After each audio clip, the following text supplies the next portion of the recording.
Day 1416 of the war in Ukraine, a number that in itself speaks to the scale of the tragedy unfolding in the heart of Europe.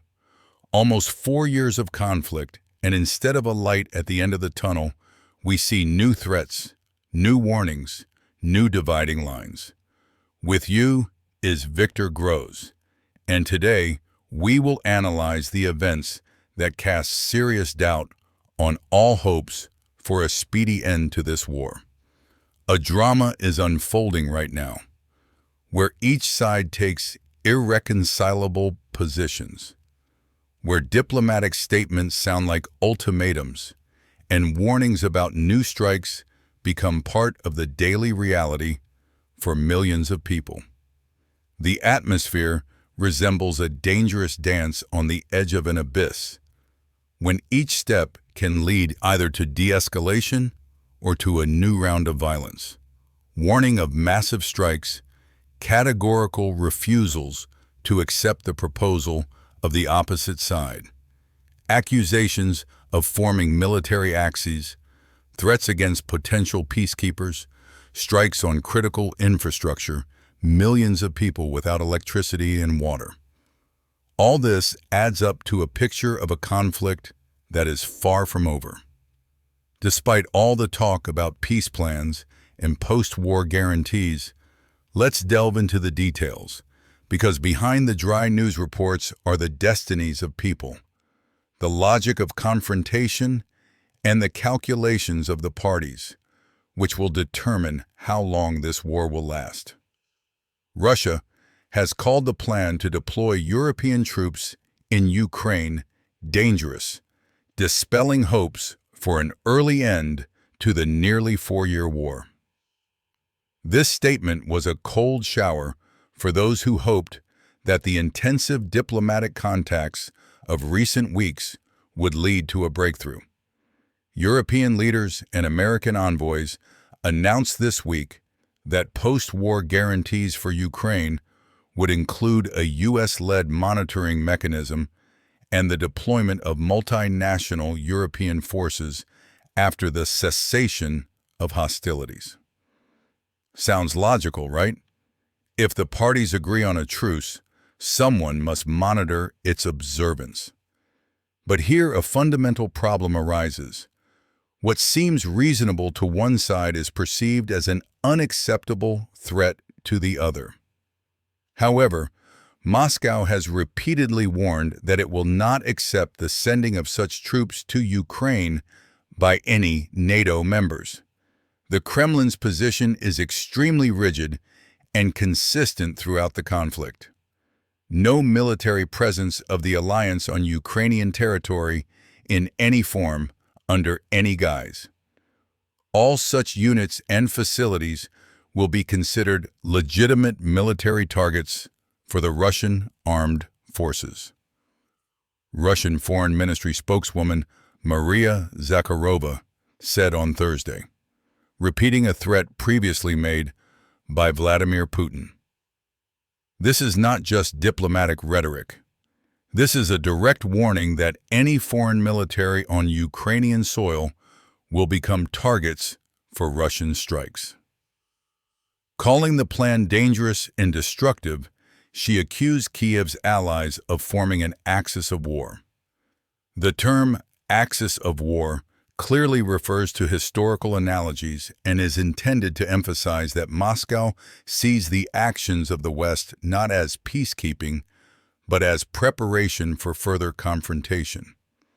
German Chancellor Friedrich Merz said that a ceasefire in Ukraine is still far from being achieved, given Russia's position. The German leader, known for his pragmatism, did not raise false hopes. The following is necessary. First, a ceasefire, then security guarantees for Ukraine as part of a long-term agreement with Russia, Merz told reporters on Thursday. All this is impossible without Russia's consent, which we are probably still very far from. This is the harsh truth that many do not want to admit. Any settlement requires the consent of both parties, and this consent is not even close yet. Moscow rejects Western proposals. The West does not accept Russian conditions, and as a result, the war continues, taking more and more lives. On Thursday, the U.S. Embassy in Kiev warned that a potentially major airstrike could occur at any moment in the coming days. When the American embassy makes such a statement, it means that intelligence has recorded serious signs of preparations for a large-scale attack.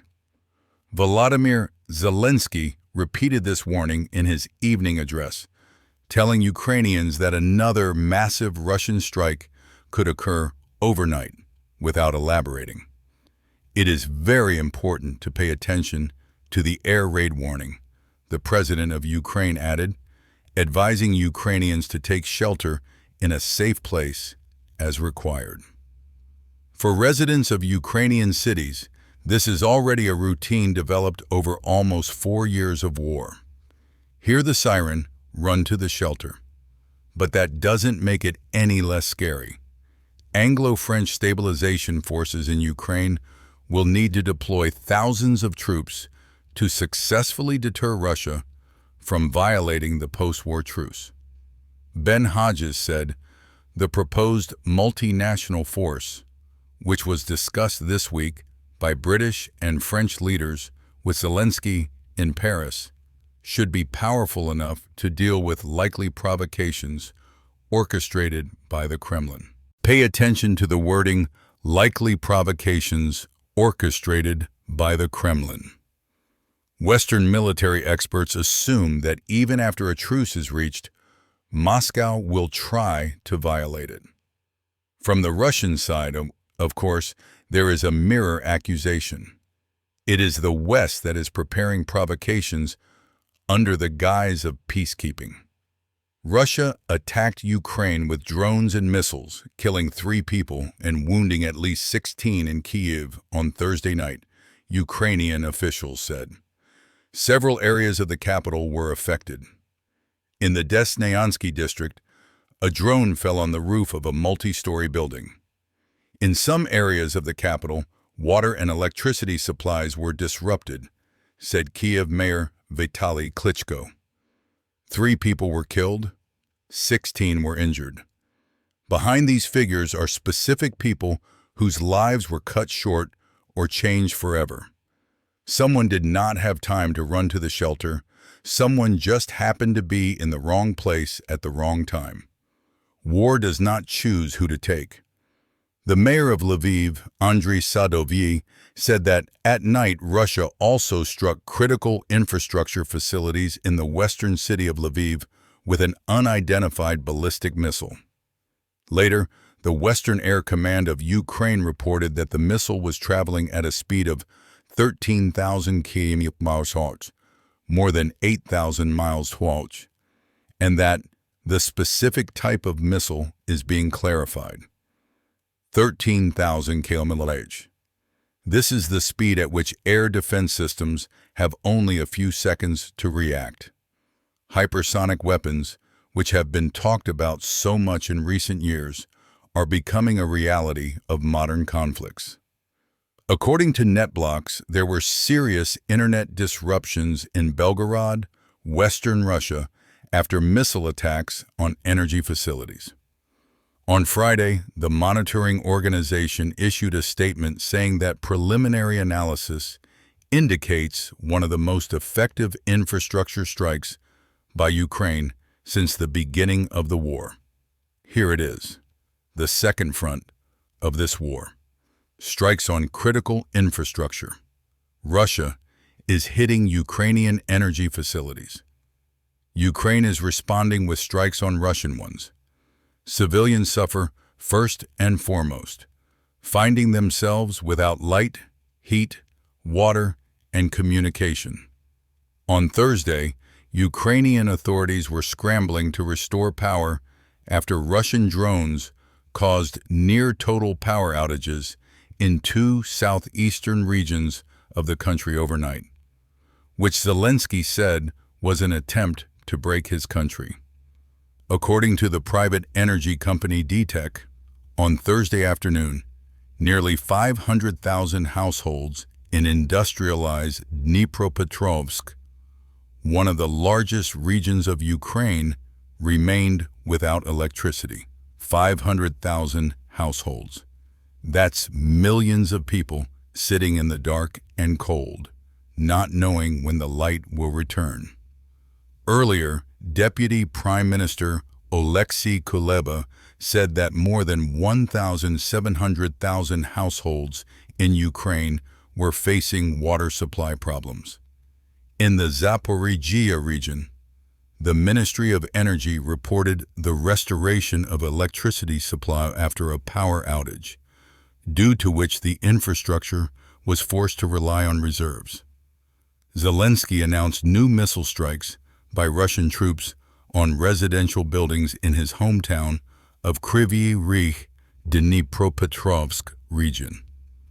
And the State Emergency Service reported injuries to at least 26 people, including 6 children. 29 apartment buildings were damaged. The municipal water supply company of Kryvyi Rih said that the shelling affected water supplies from pumping stations. 26 injured, including 6 children, 29 damaged houses. These are not abstract statistics. These are destroyed lives, crippled destinies, traumatized childhoods. Governments of European countries are accused of fueling Vladimir Putin's war in Ukraine, as new data shows that the Kremlin earned about 7.2 billion euros, $9.7 billion, from exports of liquefied natural gas to the EU last year. Here is the paradox of European policy. Publicly condemn Russian aggression and at the same time continue to buy Russian energy, thereby financing the Kremlin's military machine. Brussels has promised to ban imports of Russian LNG by 2027, but analysis shows that there has been no reduction in supplies to European ports from the Russian LNG complex on the Yamal Peninsula in Siberia. Promises to ban by 2027. But for now, money continues to flow into the Russian budget. Critics rightly point out this contradiction. How can you talk about supporting Ukraine while financing its opponent? In British politics, Nigel Farage has been accused of repeating Kremlin talking points after saying he would vote against any British government plans to deploy troops to Ukraine.